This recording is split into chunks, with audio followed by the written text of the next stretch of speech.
Comment en est-on arrivé là?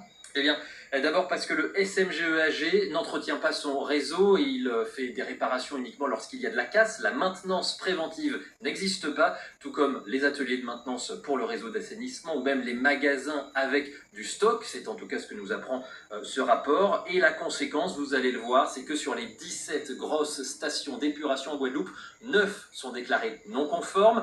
Pire, la totalité des 33 petites stations d'épuration sont non conformes et d'ailleurs la moitié est à l'arrêt. Alors concernant le réseau qui transporte ces eaux usées jusqu'aux stations d'épuration, le SMGEAG ne le connaît tout simplement pas, il est incapable de le dater. Pourtant c'est un réseau vieillissant. La Chambre régionale des comptes estime, regardez, que 87% de ce réseau d'assainissement est âgé de plus de 40 ans. Imaginez, ça nous ramène tout de même aux années 1980. Et pourtant, il y a eu des travaux de modernisation. Oui, mais même quand c'est neuf, ça dysfonctionne. Et l'exemple le plus probant, c'est la station d'épuration de Capesterre-Belle-Eau que vous allez voir. Elle a été construite en 2013 pour 10 millions d'euros et elle n'a jamais fonctionné. Aujourd'hui, elle est à l'abandon. L'eau qui y transite n'est pas traitée et ses rejets sont directement rejetés dans la mer. D'ailleurs, le rapport précise que seul un tiers des eaux usées que nous produisons sont traitées, c'est-à-dire que les 2 tiers restants sont rejetés dans la nature.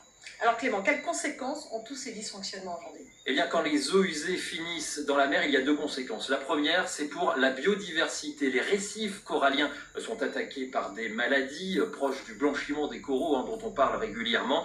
Et puis la deuxième, c'est pour nous, Guadeloupéens, quand nous allons nous baigner dans les rivières, dans les mers, la qualité des eaux de baignade se dégrade. Regardez cette courbe, on voit que depuis 2012, il y a de moins en moins de sites de baignade d'excellente qualité, alors que dans le même temps, la courbe rouge représente les sites qui sont interdits à la baignade. Il y en avait 0 en 2017, il y en a 8 en 2023. Alors pour dire les choses de manière très crue, très concrète, les Guadeloupéens se baignent de plus en plus dans leurs excréments. Désolé si vous êtes en train de dîner. Alors si rien n'est fait, d'ici 5 ans, plus aucun point de baignade ne sera conforme aux exigences sanitaires et ce serait quand même un comble pour les...